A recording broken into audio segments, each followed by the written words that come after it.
Yuk, lagi cari referensi HP baru yang murah dan cukup kuat untuk kegiatan sehari-hari. Hmm, Kebetulan banget kita mau bahas rekomendasi HP harga 1 juta sampai 1,5 jutaan dengan pilihan brand yang terkenal tentunya. Oke, kalau gitu kita mulai setelah yang satu ini.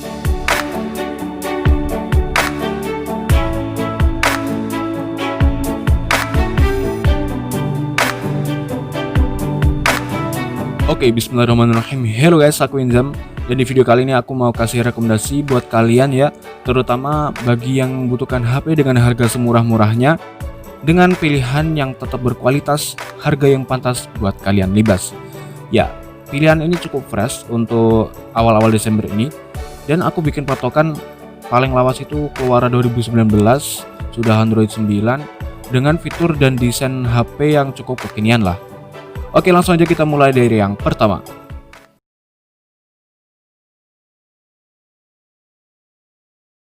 Di part Xiaomi ini ada 3 rekomendasi HP. Dari yang termurah dulu yaitu Xiaomi Redmi 9A yang telah rilis di Indonesia bulan Agustus 2020.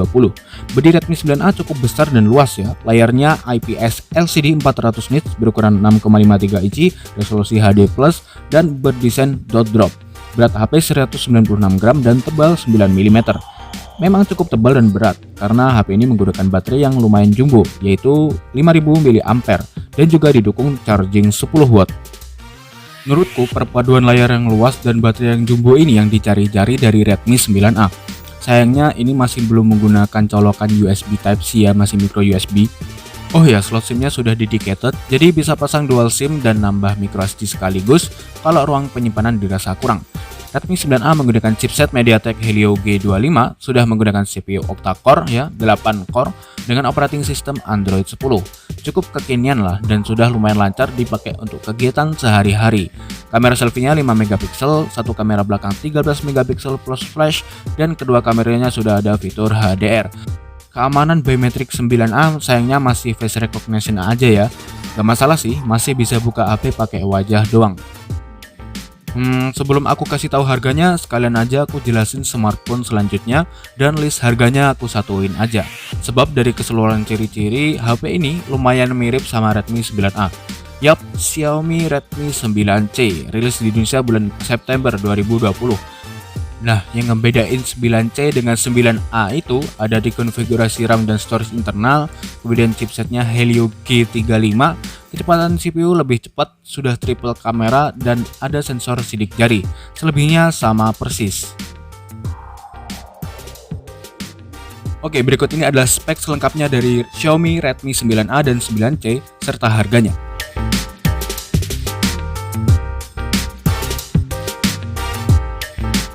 Next, masih dari brand Xiaomi, HP keluaran bulan April 2020, Xiaomi Redmi 8A Pro.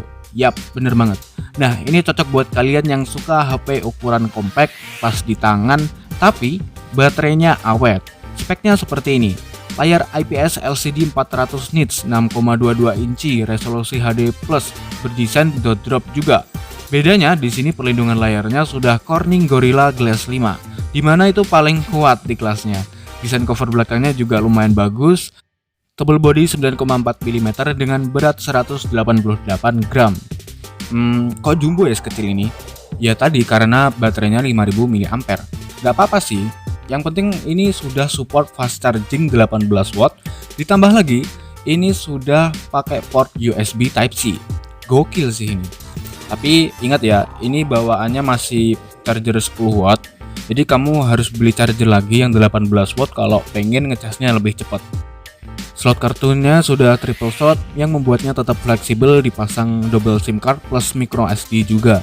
Beralih ke dapur pacunya, Redmi 8A Pro mengusung chipset Qualcomm Snapdragon 439, CPU octa-core dengan operating system Android 9 yang bisa diupdate jadi Android 10.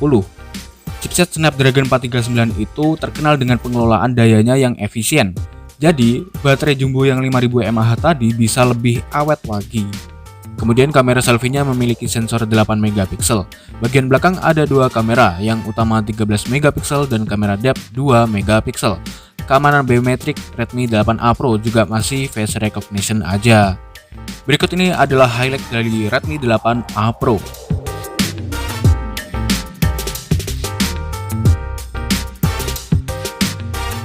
Oke, itu aja dulu dari Xiaomi. Sekarang kita lanjut ke Samsung. Oke, di sini aku ada 3 pilihan smartphone. Dari yang termurah ada Samsung Galaxy A01 dan A01 Core. Wait, Samsung Galaxy kedengarannya kayak nggak asing ya? Di sini aku sengaja barengin karena harganya tuh mirip-mirip. Galaxy A01 rilis di Indonesia pada bulan Maret 2020, sedangkan Galaxy A01 Core rilis pada bulan Agustus 2020.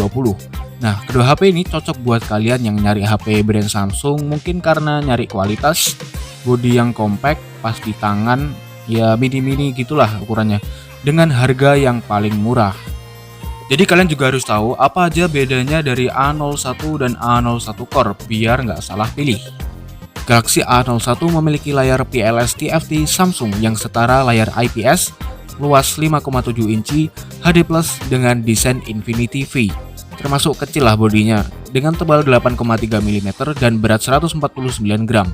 Cukup ringan lah, bahkan ringan banget ini, dan nggak terlalu tebal juga. Baterainya kecil sih, cuma 3000 mAh dan masih pakai port micro USB. Tapi tenang, karena di sini chipsetnya pakai Snapdragon 439 yang efisien daya, CPU octa-core, dan sudah Android 10 dengan kustomisasi One UI 2.0. Nah, yang suka Samsung One UI demen banget ini.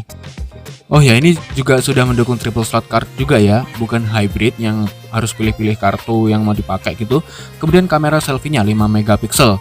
Dan di belakang ada kamera utama 13 megapiksel dan kamera depth 2 megapiksel. Udah cukup bagus kameranya untuk harga 1 jutaan. Nah, perbedaan Samsung Galaxy A01 Core dengan A01 tanpa core ada di ukuran layar yang lebih kecil, chipset beda, versi Android beda, CPU, GPU, konfigurasi RAM dan internal storage, kamera belakang, dan versi Bluetooth. Kurang jelas? Ya udah, untuk mempersingkat waktu, perbedaannya bisa dilihat lebih jelas di highlight berikut ini.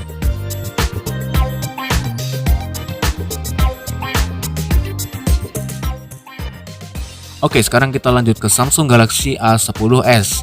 Ini emang udah agak lama ya, tapi setelah aku lihat itu masih banyak peminatnya loh. Aku juga heran. Galaxy A10s rilis di Indonesia pada bulan September 2019. HP ini masih capable kok untuk sekarang. Ingat-ingat Samsung juga rajin update software juga. Samsung A10s kok aja udah update lumayan jauh. Dari bawaannya yang masih Android 9 dan tampilan One UI biasa, sekarang udah jadi Android 10 dengan tampilan One UI 2.1 dan juga security patch terupdate juga. Galaxy A10s termasuk HP yang kelengkapan fiturnya bisa dibilang cukup banget kalau ingat harganya. Jadi nggak kurang, nggak lebih, pas lah. Layar PLS TFT Samsung 6,2 inci, desain Infinity V, HD+, sudah cukup jernih. Bobotnya 168 gram dan tebal 7,8 mm. Ya, ini bodinya ringan, slim, dan cukup solid. Sudah dilengkapi triple slot card juga, baterai besar 4000 mAh dengan charger 7,5 watt, portnya sendiri masih menggunakan micro USB.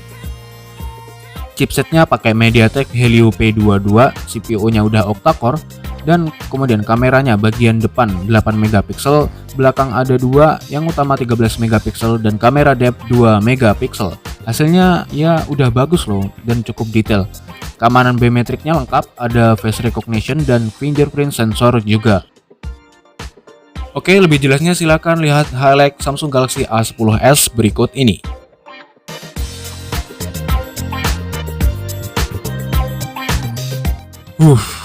Selanjutnya ada Realme ya. Oke, lanjut.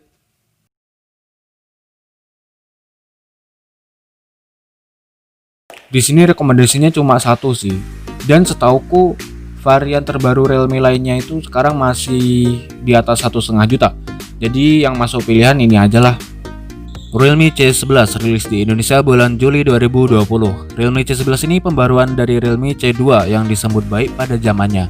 Realme C11 ini cocok bagi kalian yang emang cari merek Realme ya, dengan baterai jumbo, layar luas, kamera cukup baik dengan desain cover belakang yang cukup fresh dan menggugah selera.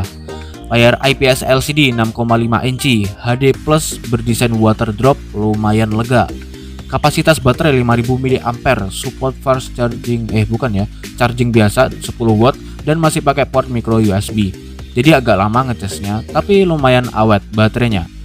Tebal bodi 8,6 mm, berat 196 gram ya, hampir limit 200 gram. Dan slot SIM-nya pakai yang triple slot, masih bisa fleksibel. Chipsetnya pakai MediaTek Helio G35, CPU-nya octa-core dengan operating system Android 10 sudah kekinian dan lumayan lancar di kelasnya. Kamera selfie-nya 5 MP plus dual kamera belakang 13 MP dan 2 MP depth kamera dengan cut off atau potongan kamera bentuk persegi gitu ya, dipadukan dengan cover belakang yang simple elegan. Cukup keren lah, aku juga suka. Oh, semua kameranya udah ada fitur HDR juga ya. Untuk aman biometriknya masih face recognition aja, dan lebih lengkapnya silahkan lihat di highlight berikut ini.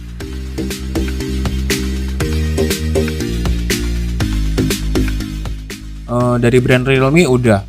Sekarang kita pakai pilihan dari brand lokal, dan ini dia.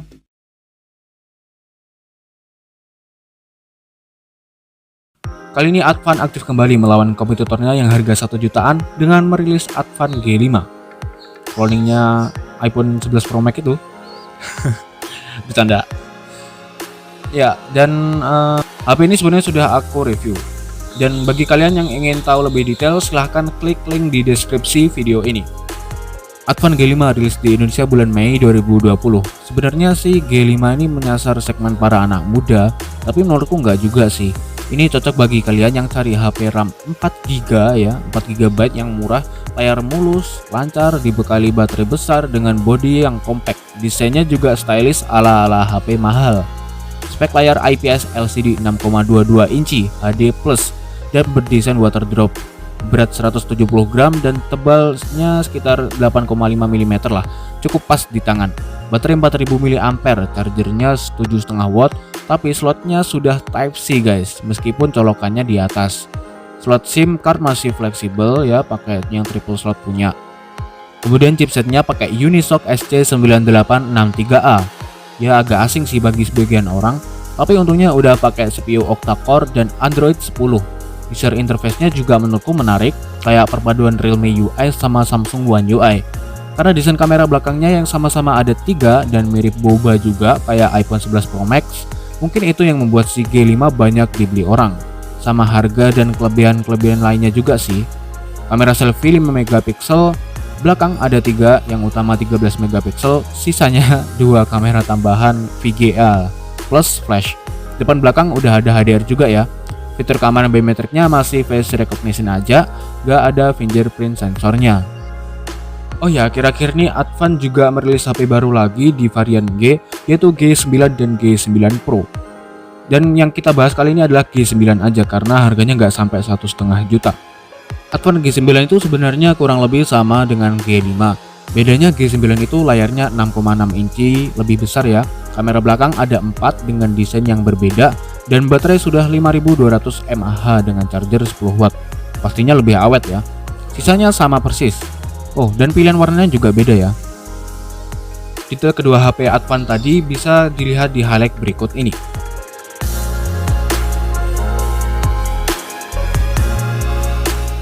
Yap, segitu dulu guys video rekomendasi HP harga 1 juta sampai 1,5 jutaan ya. Kalau mau aku buatin video kayak gini lagi, aku tunggu video ini sampai 1000 like dan 3000 viewer biar aku tambah semangat gitu ya. Dan ya begitulah. Boleh komen di bawah juga. Jadi bisa kalian share juga ke keluarga, saudara, temen, kenalan kamu atau siapapun lah. Ya siapa tahu ada yang membutuhkan dan kita saling tolong menolong antar sesama gitu guys. Oke, sekian dulu video kali ini, semoga bermanfaat. Like jika suka, share ke teman-teman semua, dan subscribe Zamata channel juga. Dan apa pendapatmu soal video rekomendasi HP kali ini? Boleh komen di bawah. Sampai jumpa di video selanjutnya and be creative.